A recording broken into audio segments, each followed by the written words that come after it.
Have you ever been in a situation where you're competing with your friends to see who can survive the longest? Or maybe you've been thinking of how you can retaliate to a prank. Or perhaps, just maybe, you want to cause a little bit of chaos. Regardless of the reason, I am here today to show you the easiest and most creative ways to trap your friends in Minecraft. Number 1. The Observer Trap. For this trap, you need to know the location of your friend's base. Whether this is a hidden base or not, this will work better if your friend doesn't know that you know about it, although it should still work on them regardless. Now I'm sure you've all heard of the regular observer trap before. Simply place any block that blends in over an existing pathway and connect it to as many TNT minecarts as you choose below. When they break the block, it explodes. However, since this trap can be fairly obvious, there is a good chance that the target will know how to disarm it, which is why I've made some modifications. While a typical observer trap looks like this, my design looks like this. By having observers watching not only the trapped block, but all the blocks around it, you can ensure that even if somebody tries to disarm it, it will still explode. Now, all you have to do is connect each of these observers up to the TNT minecarts and your trap is primed. Seeing this in action, you can see that our target will think that they've outsmarted us, only for their plan to blow up in their face. You know, now that I've built this, I'm starting to wonder if I could have made it even bigger. Moving along though, to number 2. The Pitfall Trap. This next trap works best if you are being chased and need a quick exit, and all you need to do to prepare this trap is a long tunnel that your friends will follow you down. So the first step in creating this trap is to dig a pit below where you will be walking, and you're going to want to make this go around 25 blocks deep. As you're digging down, you're also going to want to dig down on either side of where the player will be falling, because you don't want them to just be able to easily stop their fall by placing a block against this wall. Once you're done, the hole should look like this, and now the next step is to put dripstone on every possible block that people could land on.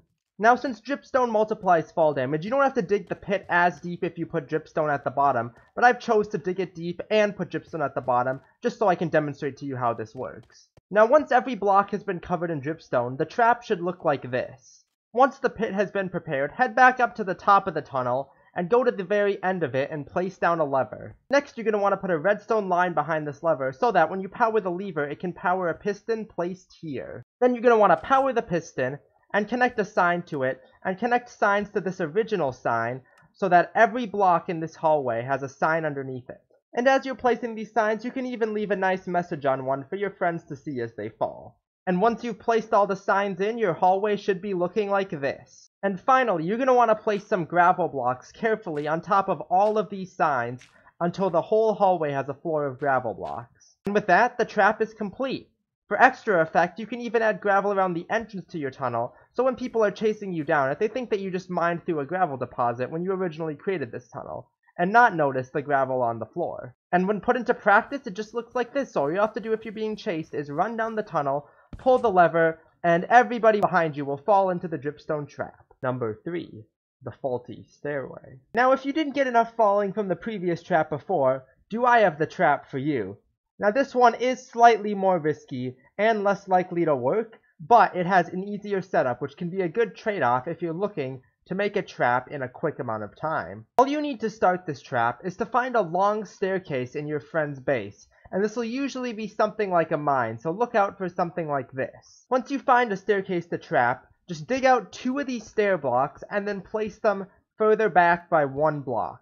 Where the stairs used to be, dig down a few blocks and then get a lava bucket and place it where they will fall. And when the trap is complete, it should be looking like this.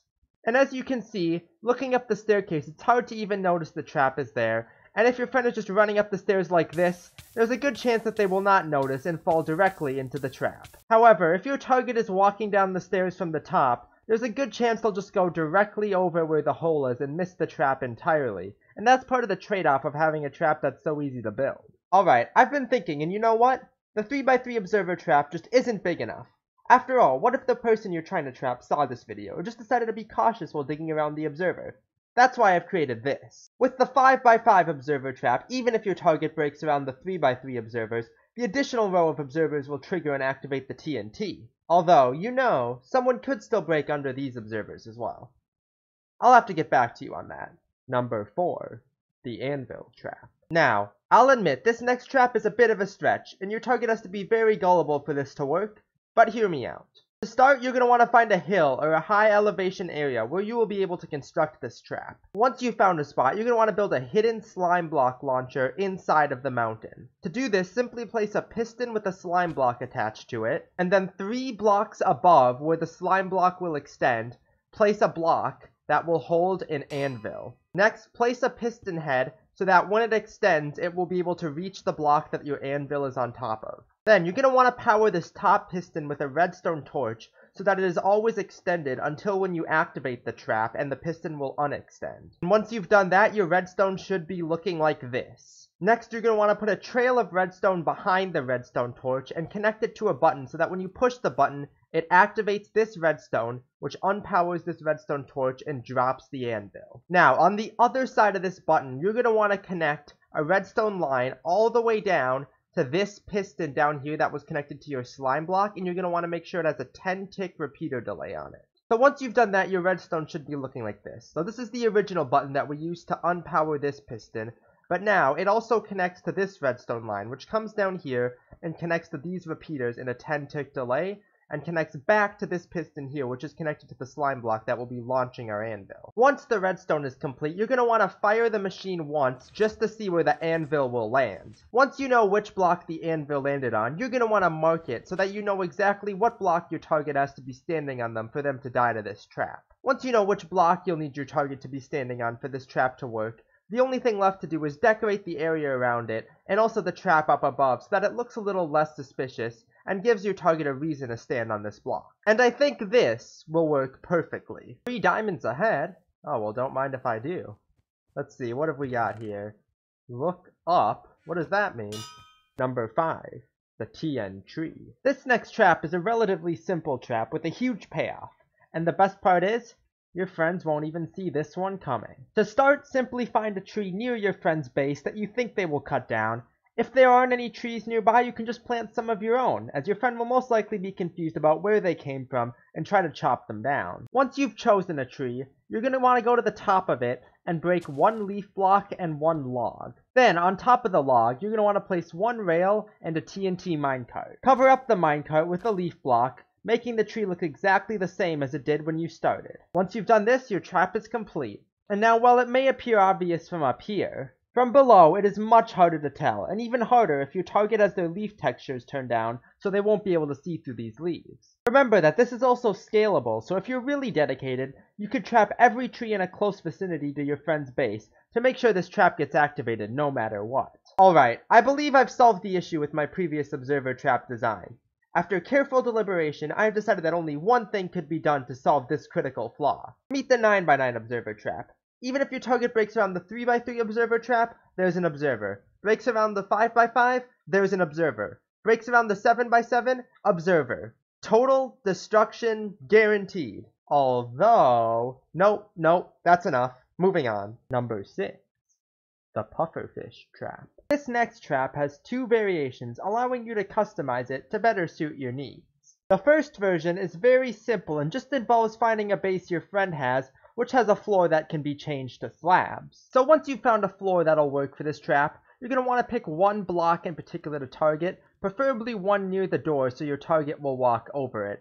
And in this case, I've chosen this deep slate brick block right here, so I've prepared a deep slate brick slab and a bucket of pufferfish to use. Next, you're going to want to break the block you've chosen and build up 2 blocks above it. From there, you're going to want to quickly place a pufferfish and cover it with a slab so that the pufferfish can't float out to the top. Now, while this may not do much damage up front, if you're just trying to scare your friends a bit, or playing a UHC or another similar game mode where you can't heal, this small amount of damage can add up over time. However, there's a second variation of this trap that can be much more deadly, and to do this version, you'll need to find an upwards water elevator in your friend's base. So this is the upwards water elevator that I've chosen, and in this case it was leading from a mine to the top of the house. And these are how the 2 water elevators look from the outside. So what you're going to want to do is go about halfway up the water elevator and dig a room around them so it looks something like this. And just keep in mind which elevator is which. So for me, this is the upwards one, and this is the downwards one, and I'm going to be focusing on the upwards one because that's the one that's going to be easier to trap. So once you have the appropriate space, you're going to want to take a sticky piston and place it so that it faces into one of the blocks near the top of the room you've dug out around the elevator. Next, you're going to want to get a temporary block and place it on this side of the elevator. Another piston, so that when extended, it'll reach towards the bottom block of the water elevator. And thirdly, you're going to want to get a dispenser and place it so that it is facing into the block that will be removed by this piston. Next, you're going to want to invert this piston so that its default state is powered. Next, you're going to want to place a temporary block so that there's a 1 block gap between this block and the dispenser. And you're going to want to place an observer facing into either side of this block. Then you're going to want to add a sticky piston into the back of this observer so that when the sticky piston is powered, it'll push this observer into this observer and create a redstone clock on this dispenser. And then you're going to want to fill this dispenser up with 9 buckets of pufferfish. And with that, surprisingly, all the components of the trap are done, and you just need to get them to fire in the right order. So once your redstone is complete, it should be looking like this. So first off, this line is going to activate because there is no repeaters on it, meaning it will activate instantly, pushing forward this piston, which will put a block in the water elevator and prevent people from going further up. Then the redstone line is going to go this way, where we have an 8-tick delay and a 4-tick delay. And since the 4-tick delay is shorter, this line will activate first, which will retract this piston and create a space for a pufferfish to be dispensed. And since this section has the longest delay, it'll happen last, which dispenses all of our pufferfish into the space we just created. And with that, your trap is done. So now you're just going to want to wait out here in this room, crouching to make sure that your target can't see you, and wait for them to go down this elevator, because if you pull the lever too early when they're still up above, they could notice that this elevator is shut off. And seeing this trap in action, you can see that once your target walks into the water elevator, there is nothing they can do, because even if they try to stab the pufferfish, there's just too many of them, and they'll never be able to kill them all in time. Alright. I know I said I was done with the observer trap, but I just couldn't resist making one last modification. After all, what if someone broke under the 3x3, 5x5, 7x7, and 9x9 observers? That's possible, right? Well, I couldn't let that happen, so I've constructed something new. Meet the 15x15 observer trap. If this appears in your base, you might as well just leave, because there is no way you'll be able to disarm it. A quantity of observers so high, someone would have to be crazy to even consider constructing this thing. With this, my work is finally complete, and I can leave this trap behind for good. Number 7. The boat trap.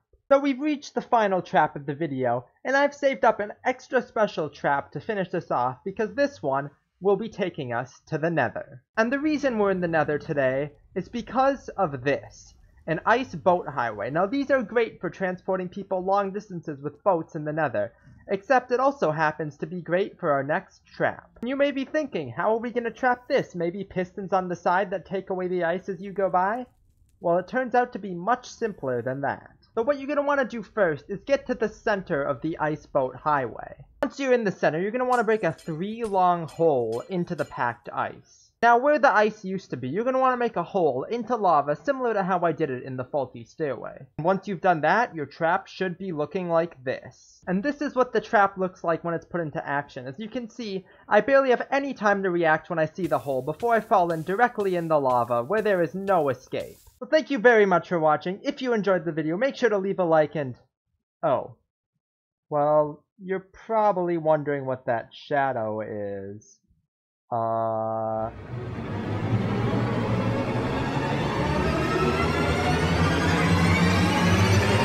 Look, there's no way they're getting past that.